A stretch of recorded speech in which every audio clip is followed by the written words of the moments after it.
Let's now talk about the conceptual framework of World Englishes, which is very important to understand in an English language teaching classroom. At the very core of World Englishes lies the concepts of native and non-native. Both native and non-native are used quite frequently in the theory and practice of English language teaching. Native and non-native terms are used to discriminate between various users or learners of this language as well. And it has a very special place in the teaching and learning of English language as compared to other languages where this term may not be that important. But since English has received a global acceptance in recent times, this native and non-native distinction has become very prominent. If we look at both of these terms, native and non-native, they raise a lot of social, political, educational and cultural problems which needs to be known and addressed by the teachers and learners of this language.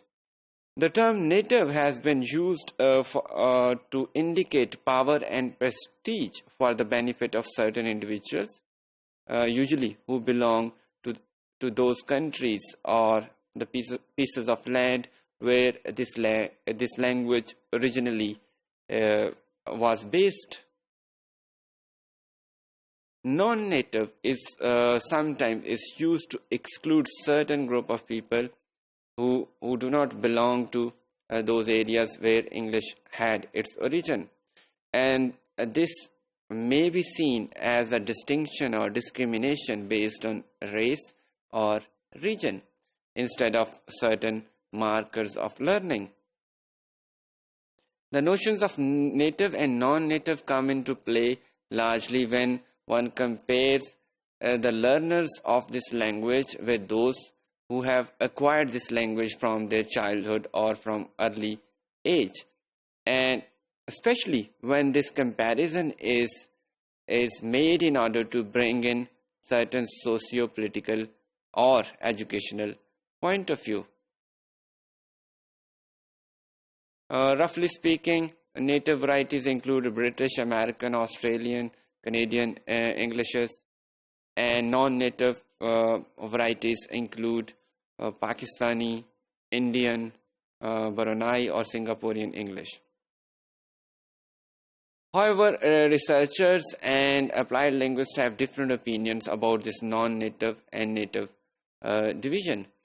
They believe, for example, Widdowson believes that nobody has a right to claim the ownership of English language because it is such a widespread language, and there are so many users and learners of this language throughout the world.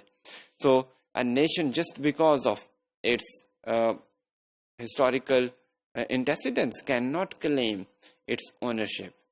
Nelson also agrees with Widdowson in this regard, and they both believe that no nation or a group of people or individual have a right to claim the ownership of a language, especially a language like English, which is used so frequently and so widely in the world.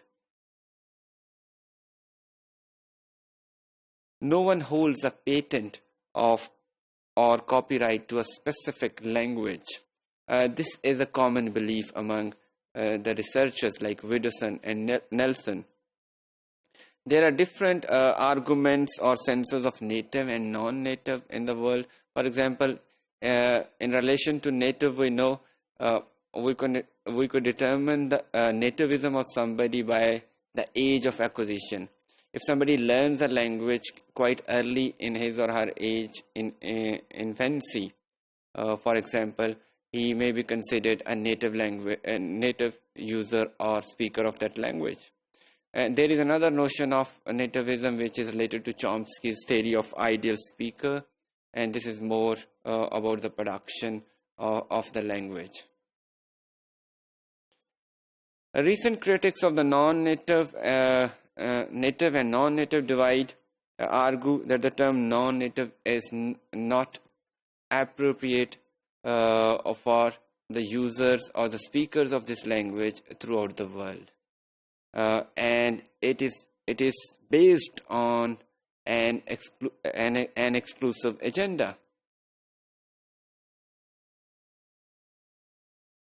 Many others believe that the notion of native and non-native is a problem child of the overall conceptual framework of world Englishes, and this needs to be sorted out properly in order to further the agenda or further the point of views related to world Englishes.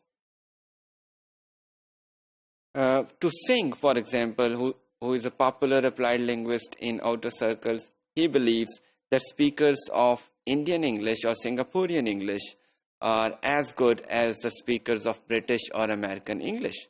They both can claim to be the native speakers of English language.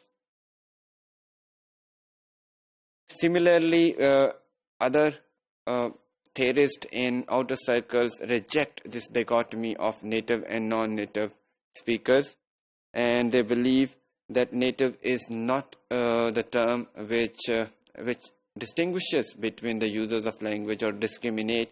Non-native is also a discriminating term because it believes in excluding those speakers of English language which reside in outer circle or expanding circles of English language. So, in order to further the overall scheme of world Englishes and its theory and practice throughout the world, we need to understand and sort out the dichotomy of native and non-native, primarily in theory and then in practice. According to the prevalent point of view, both the people living in outer circle as well as living in inner circle can claim to be the owners of English language.